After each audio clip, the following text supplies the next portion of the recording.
Hi there, and thank you for clicking on my video. Today's build is for the Glaive Prime. Was a requested build from Confused Bisexual looking for a late game build. Let's just do a quick rundown. First, if you're looking for the generic build for everything, something like this will do you really well for most of the star chart. Steel Path included. Slash ticks are going to hit a couple 100k. And the Panzer can boost them up 600, 700, 800k per tick. So definitely late game worthy, if you will. So if you're just looking for a build, here you go. All right, let's go ahead and build this up from scratch. We'll talk about say you wailed a little bit. The thing that makes the Glaive Prime such a top tier weapon is the fact that it has Force Slash on the explosion, and that is the perfect status type to kill Grenadier with. And now that things like the Panzer are in the game, which has been out for a bit now, Viral Slash is an incredibly easy combo. So what you're going to want to do is mod for crit and go all the way in on what buffs Slash. And if you're trying to mod specifically for Slash, there honestly aren't too many things. So we're going to have the basics right here.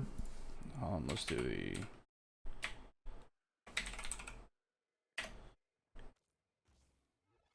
something along this line would be perfectly reasonable. It's still going to do a bunch of damage. We're just looking for something that can reliably proc a decent amount of damage on the Glaive explosion itself. Let's see, and it's a more new bro friendly, so say you got this. Yeah, 14k slash. Nothing to write home on. But for something that's pretty spammable, it ain't bad. So what you're looking for is base damage. You're looking for crit. So crit chance and crit damage as much as you can get. And then some faction damage on top of it. Like faction damage increase. So if you're looking for something generic, it would probably be wise to find a different multiplier than to use faction damage. But if you're thinking of doing a level cap, the fact is that the faction damage is just so strong, or the damage increase to your slash ticks is just so strong due to a faction mod. It's really hard to find a mod where it contributes more to a dot than a faction mod. So even with like a lower ranked one, the non-prime, it's still such a strong mod on this weapon. So what else could we possibly put on here? We basically have base damage, crit chance to get higher crit tiers. Because this is a heavy attack build, we do have access to the corrupt charge contributing heavily, which is actually what we're going to end up going with. Forces us to a 2x multiplier. One of the things you could also do is just do a rank 2. The plus 30 initial combo really isn't needed. So with just a second rank one, you can see a 2x in the bottom right. So if you're trying to save a little bit of forma, it's good. It's on a slot that's polarized that doesn't help out this due to a Riven. So I'm going to be using the second rank one. If you have a max rank and you don't care, it's apples to apples. Just get the 2x, it's fine. Sometimes this stuff matters when Riven dispositions and having initial combo, which I don't for this weapon. having initial combo on the Riven itself, uh, you have to know what your values are to which tier you're at. Um, I don't think it can yet, but the dispo on this has been going up. I think you can finally get enough initial combo on this to actually get a 2x all on your own, in which case the Riven would go right on top of Corrupt Charge. It would be the swap for it. Um, and with this, we would actually have to talk over one specific thing. The Glaive is a thrown melee, which has a bunch of unique mods specifically for glaives. Specifically this class of weapons. There are actually a couple that help out quite a bit, and we're actually going to be using one of them quite a bit. Volatile Quick Return. If you look at it, it's a +3 blast radius. And we'll back out so you can actually see what stats being changed. Okay. So the range on the AoE has no fall off, which is phenomenal. But the range on it, there is a mod, the Volatile Quick Return, which acts accordingly. You can see it goes to 7.8, which is much better. The issue is that this mod acts like Prime Fulmination or Firestorm, where it increases the range, and because the Glaive doesn't have any fall off, this is just a 1-to-1 damage increase. You don't have any fall off. The more enemies you hit per Glaive throw means you do that much more damage. It's a squared increase, so the more range the better. So even though this mod doesn't increase our damage, it does increase our total DPS output. But due to the nature of it, if you have a really nasty Riven and you don't want to give up your Corrupt Charge heavy attack damage tier that it gives you for the combo, Volatile Return becomes your flex slot. Or one of the crit damage mods, depending on what your Riven is. So, let's see what this damage is. We're still climbing up alternate builds. Yeah, 28k, 28.5. 57, a 71, 77. 107, 121. Yeah, the viral from the Panzer's putting in work. So the damage is incredibly high, and for most of the star chart, I'm not going to lie, for most of the star chart, that's going to be more than enough. Even like 1 hour into a run, maybe you'll need to like hit an Eximus twice in like Steel Path. Pardon. Maybe you'll need to hit like an Eximus twice in like Steel Path.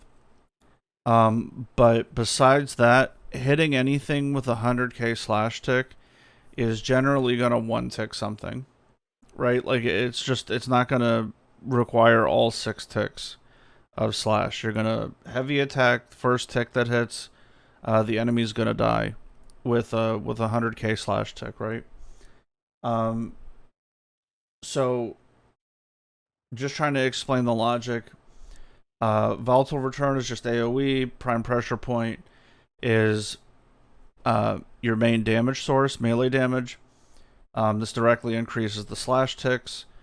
Crit damage when you crit, which you almost always are, even with True Steel,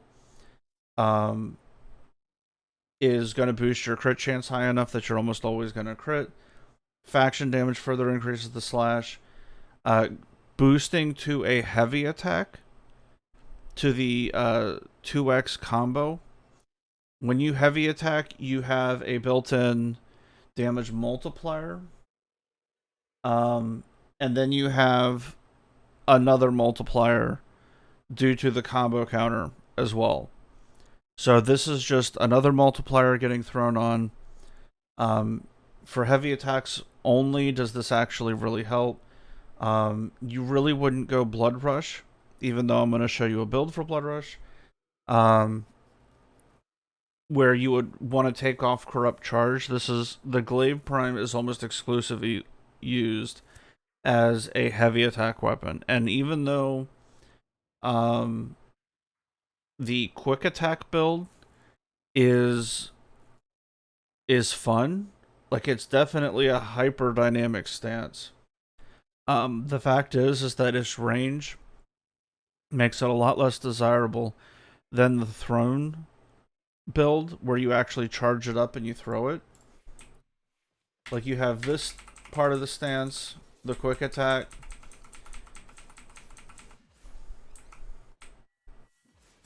the charge, and then the heavy attack, which is the little AoE.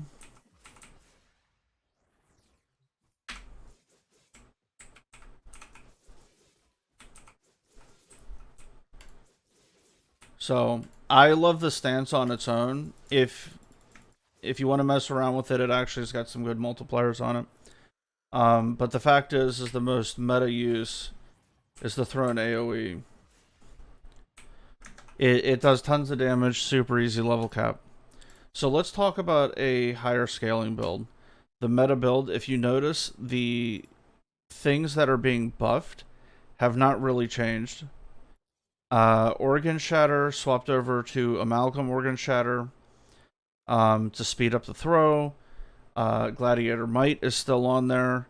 Corrupt Charge is still on there. You could go down to the second tier one. Killing Blow is still on there. Gladiator Might is, and we're just using the regular Prime Pressure Point. Conditioned Overload doesn't work. So, Pressure Point, it's straight upgrades. And this would be a more generic build where I wouldn't really recommend it for a level cap. And the fact is for a level cap, it's a pretty easy swap. Get rid of Power Throw, because Power Throw is an intermittent damage boost, though it is very, very strong. It is an intermittent damage boost.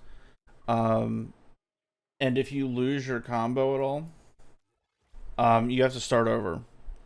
So it's a pretty easy swap going Power Throw to Prime Smite Grenier, as it's a flat, constant increase, and it's not something you have to charge up, because you want consistent damage, right?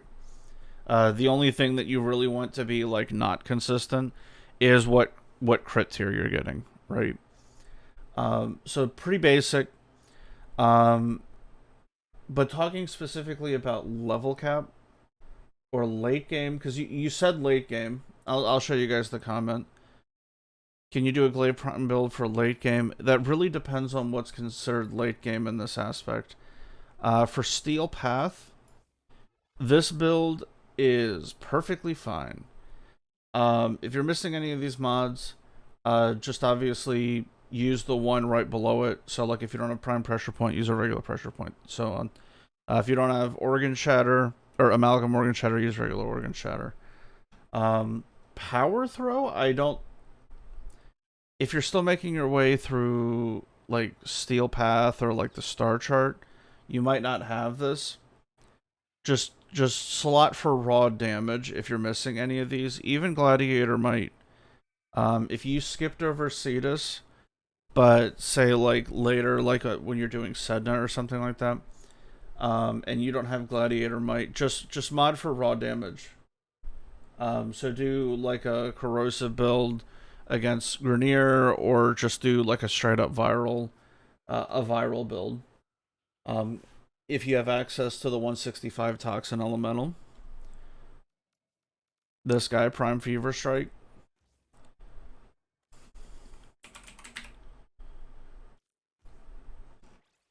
This would be also a middle ground, if you will.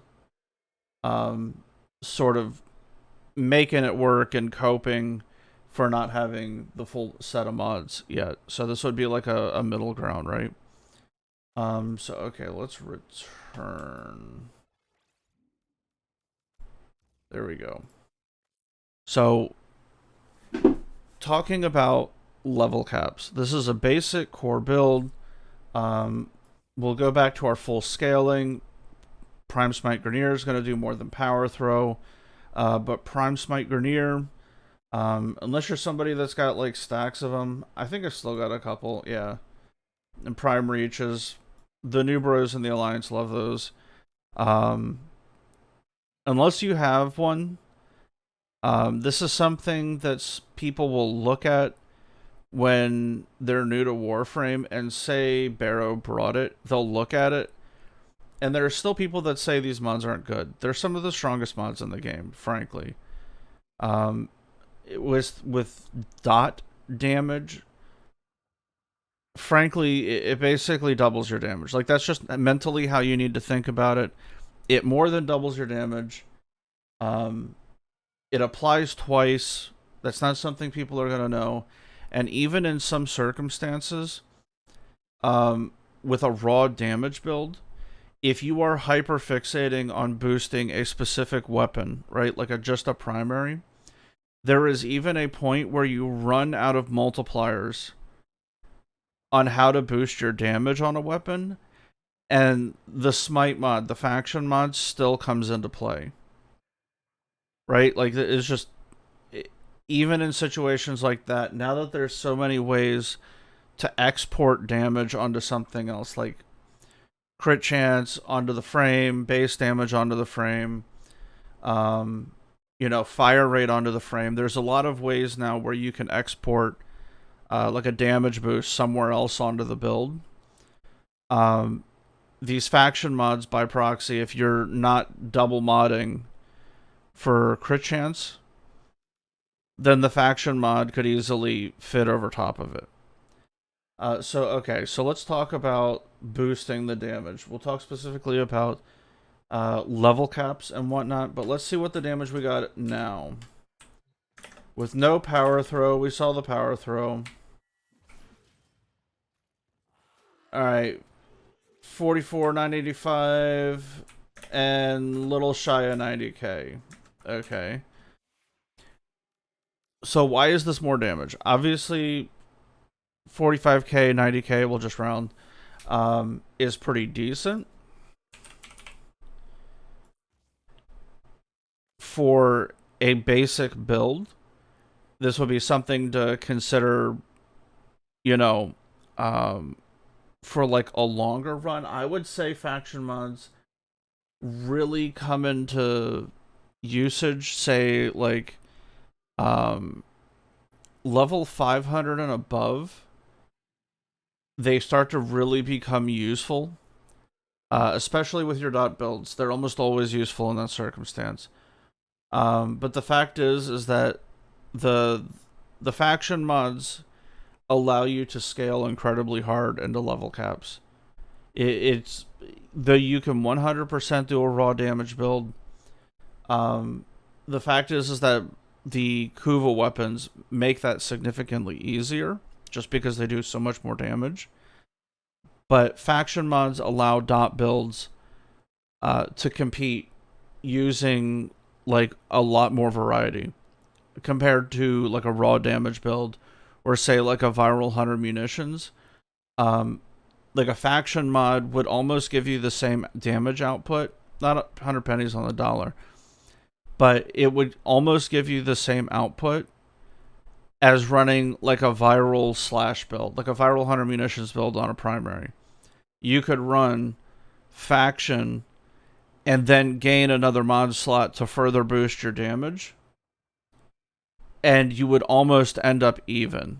The only thing that's kind of annoying is if you're doing like a slash build, you are missing out on raw damage, and you have to wait for the slash dot to trigger. So the enemy's going to be around potentially up to a second longer than if you had enough power to just one tap it with a raw damage build.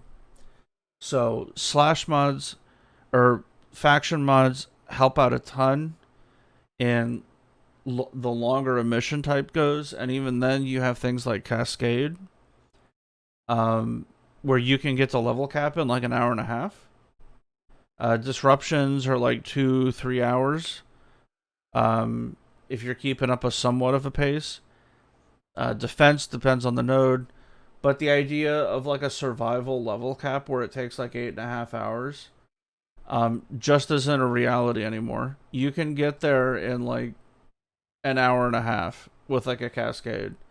So the point of getting where you need like a faction mod to really keep the kills per second up is getting closer and closer, right? So it's annoying to swap out the faction mods.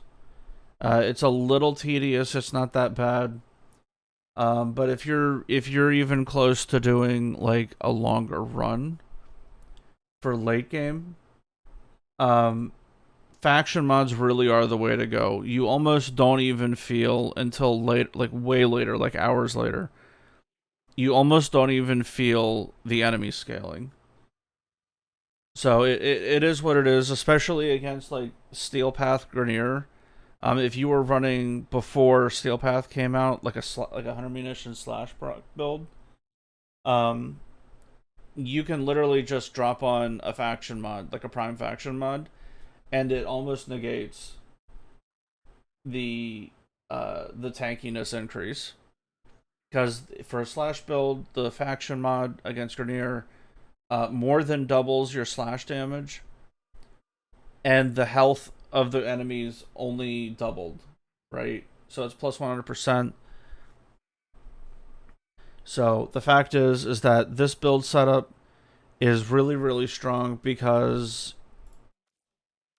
to effectively use this, the first way to increase the damage is to prime. Let's do this one. Yep. Okay, so standard setup, more or less. I've tweaked it a little bit just to benefit a little bit more from trash mobs and whatever. But secondary encumber, tons of status. Augur Seeker, plus 90%. That is a wonderful mod nowadays. And I got a small rivet on there. Crit chance multi-shot magazine capacity. I'm not mad at it. So how you would normally use this is with the epitaph is you dual wield. And this is going to be your first way of increasing your damage.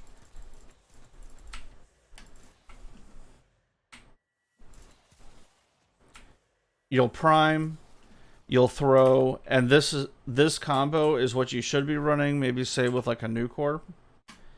But the fact is you want the damage up front, and this is precisely why I don't run a power throw.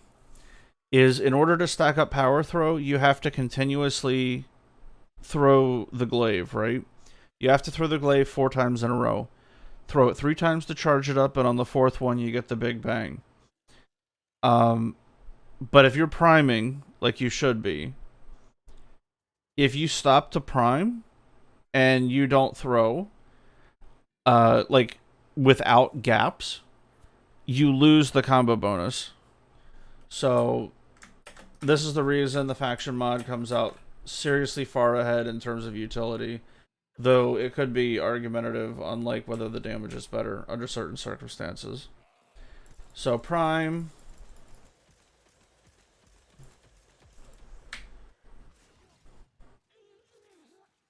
$90K, 164, 101, 78, 67, little 350. So that's the first type of scaling, right? Just using status as the benefit. Mainly what you want is you want that corrosive heat and viral.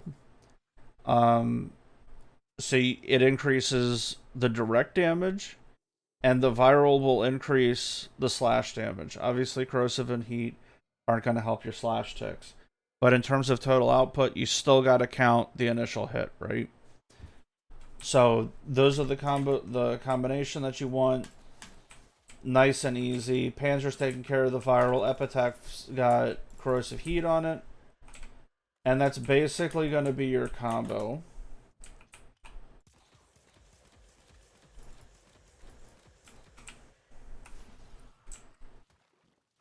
So 82, 123, 89.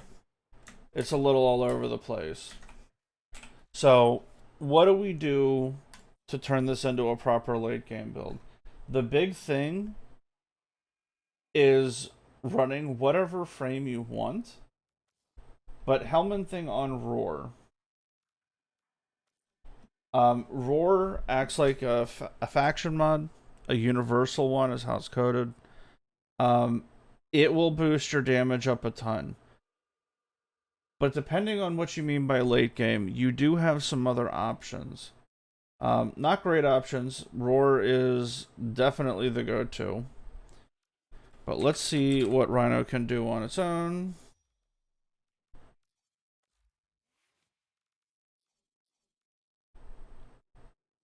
Okay, so damage increase is 156 before buffs.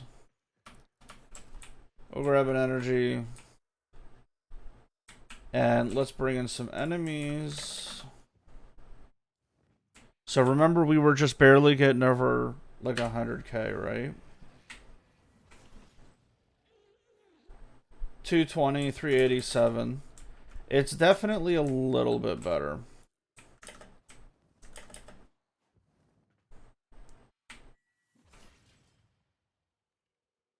$212, 287. So the damage has definitely gone up. And actually, let me reset the simulacrum. I think it bugged. Give me 1 second.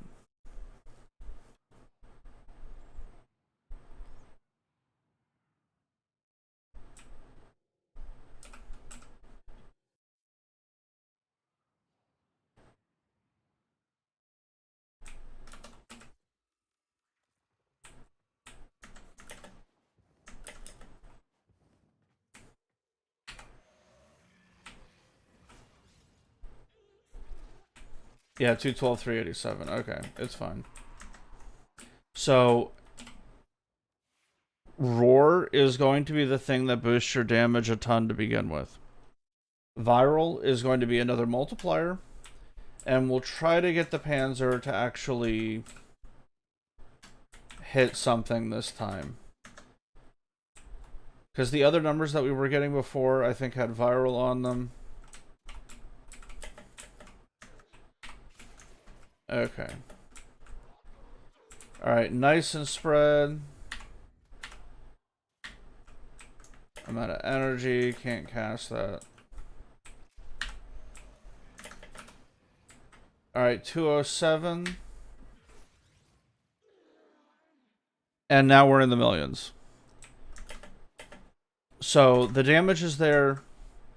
That would be a pretty decent non-Riven build to get you to a million tick. Obviously, it's with Rhino. There are other ways to boost the damage as well. But Rhino Roar is the go-to. Because it's a dot ability. There's also Excal.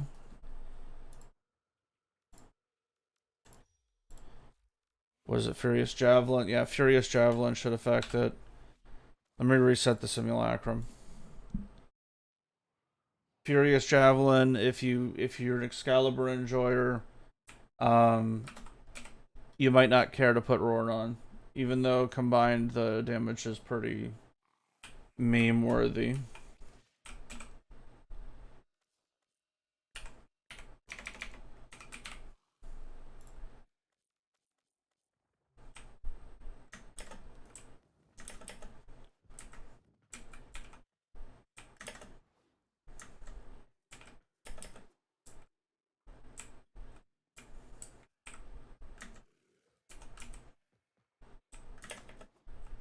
Come on, buddy.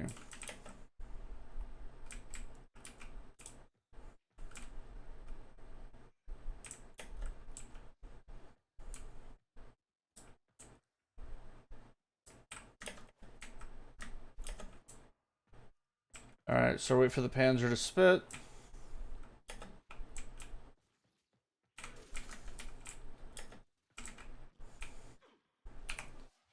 Use Furious Javelin. and now we're at 3.5 million. So you got options if you're looking for something where you're trying to just get some damage at. I think the lowest number was like 2.9 million. It was like 2.9, 3.3, something like that. And that's with no roar, and roar stacks on top of it, by the way. So the fact is that there's just so many ways to get damage onto this weapon. The things that you're looking to get to boost the damage is damage to melee. And we'll go back to Avara.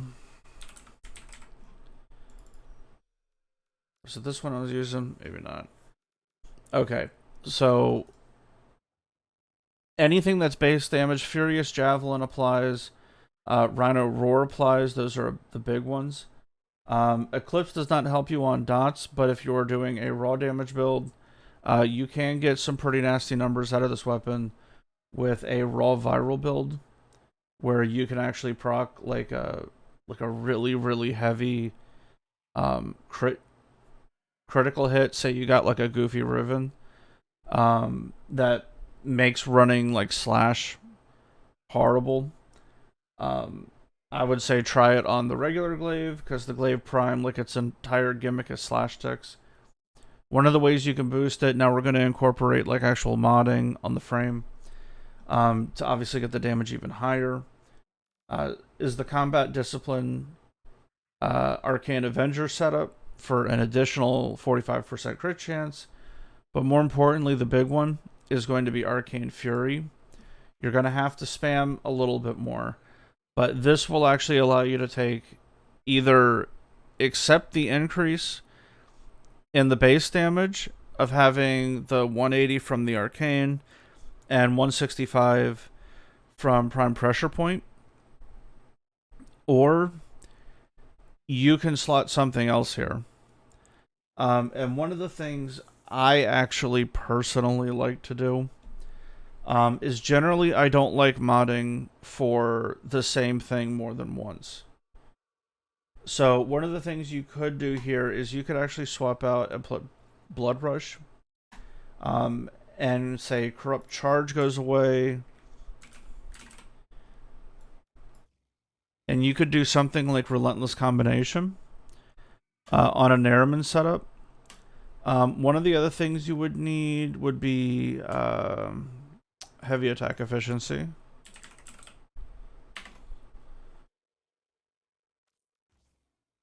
So what this is going to compare to is, remember before we were getting like 89k and like 44k, or it was like 45k and 90k.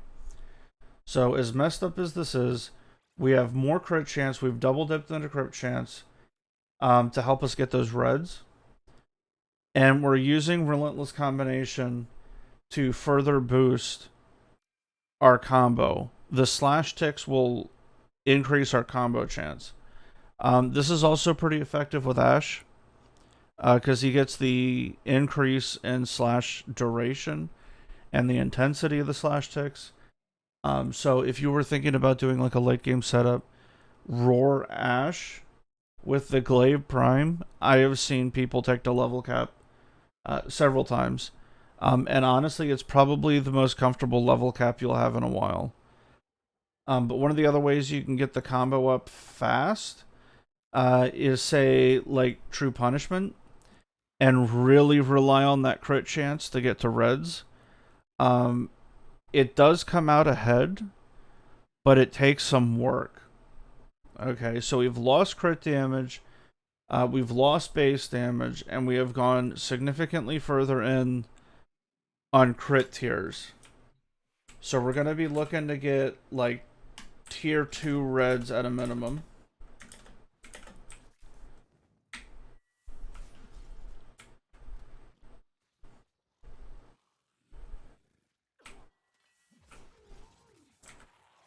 Yeah, and we're at 1 million.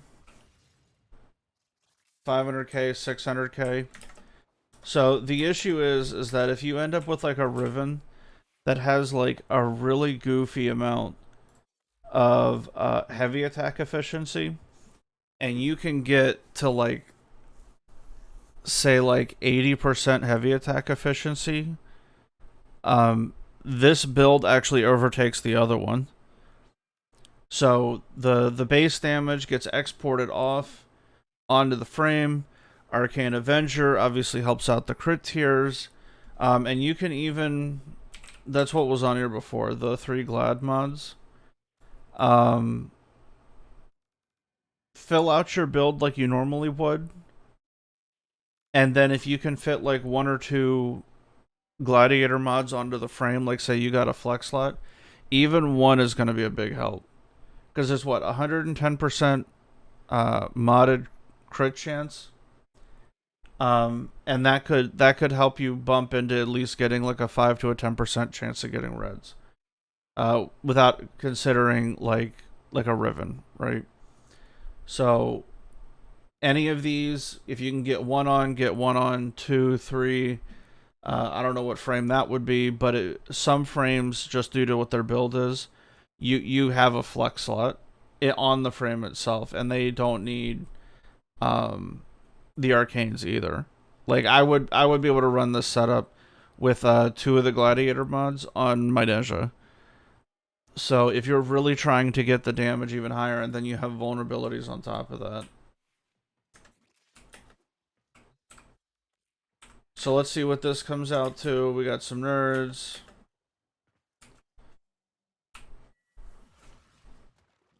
Super low damage to start out with.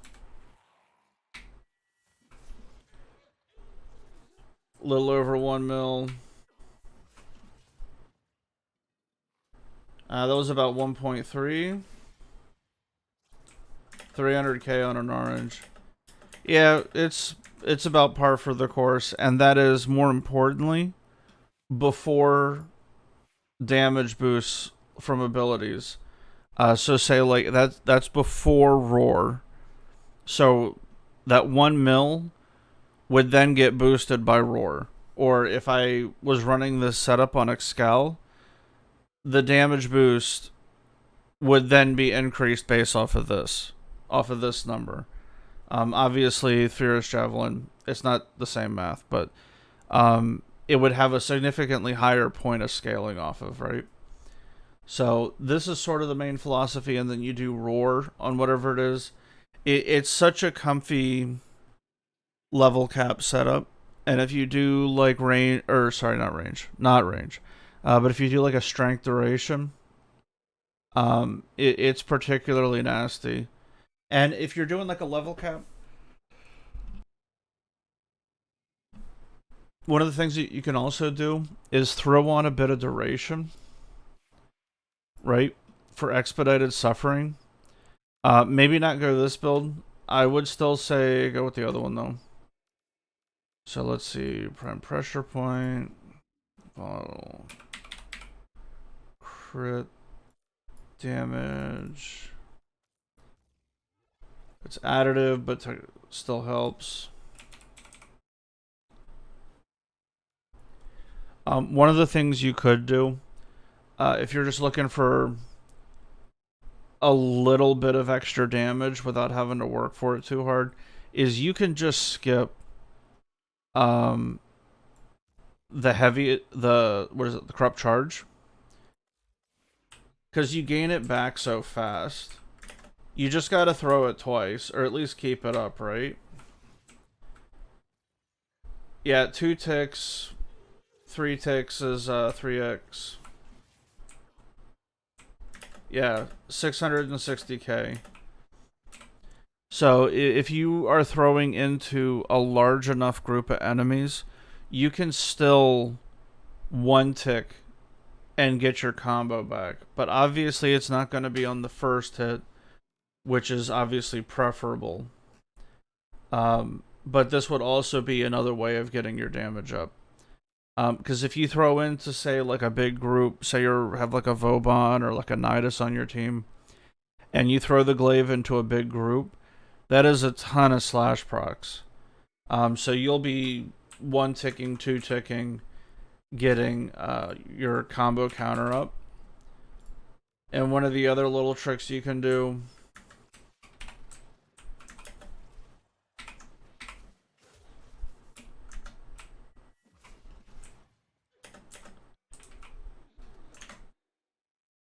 You can see the combo going up pretty well. Yeah, 700k.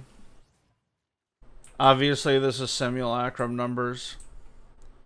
Because the viral isn't going to help you against Overguard. But it's definitely a very, very strong weapon. So Overguard kind of hurt this Glaive build a little bit, but it's still easily an A tier weapon. It's just due to Overguard, you have to make sure you get your damage from base damage multipliers, add crit damage. Pardon. Because you're not going to get the damage boost from viral helping your slash ticks out while you're burning through Overguard. So getting it from somewhere else is obviously pretty preferable. So the crit chance is obviously welcomed. This build, even on its own, going up against like Grenier, which would make this the go-to. If you were going up against Corpus, you would use the Serrata. You would not use a Glaive. And then the Path Assist would be for Infested with a gas build. And you would just go around one-shotting shit. And you would build for raw damage on that, right? So, it is what it is. I tried to talk about it a little more, show what the different builds are, show that you can get millions out of it. You can do significantly better than that. Because even then, if you want the damage and you really, really want as strong of a glaive hit as possible, frankly, like, volatile quick return is more quality of life. But like, say if you were using like a primary and you needed damage on like a disruption run, Firestorm and Fulmination don't increase your damage against a single target, right? Like, you need to burn down a single target. So volatile quick return would get taken off, and you would mod for something else.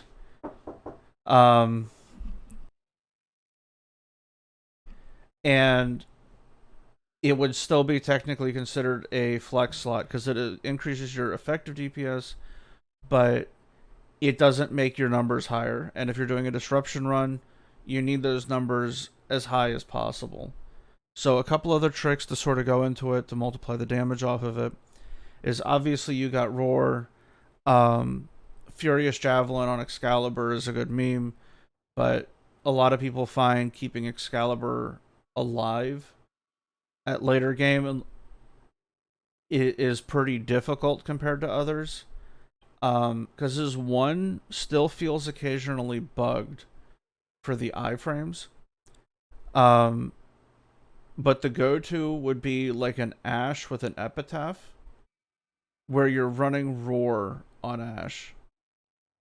So you would do like a max strength duration build on him, and you would use him that way. One of the things you could also do, if you're going along those lines, it would take a little bit more range, but you also have the expedited suffering build, in which case for that build you would run a status duration mod on the build itself, and you would swap it out right here where volatile quick return is. Even with the passive on Ashe, where it's the plus 50%, it's additive scaling. But it just, because of the multiplier from expedited suffering, multiplying the total amount, obviously having more slash ticks, makes that cash end of those ticks stronger if you have more ticks. I know, hot takes only. So it depends on the build that you're running, but the Roar Ashe level cap with the Glaive Prime is a super comfy setup. And also anything else that can utilize Roar just makes for an easier time. And especially if you don't want to run faction mods, it can give you the universal faction bonus. And even on frames where Roar's been helmeted onto him and it's not Rhino itself, you can easily get to 55%.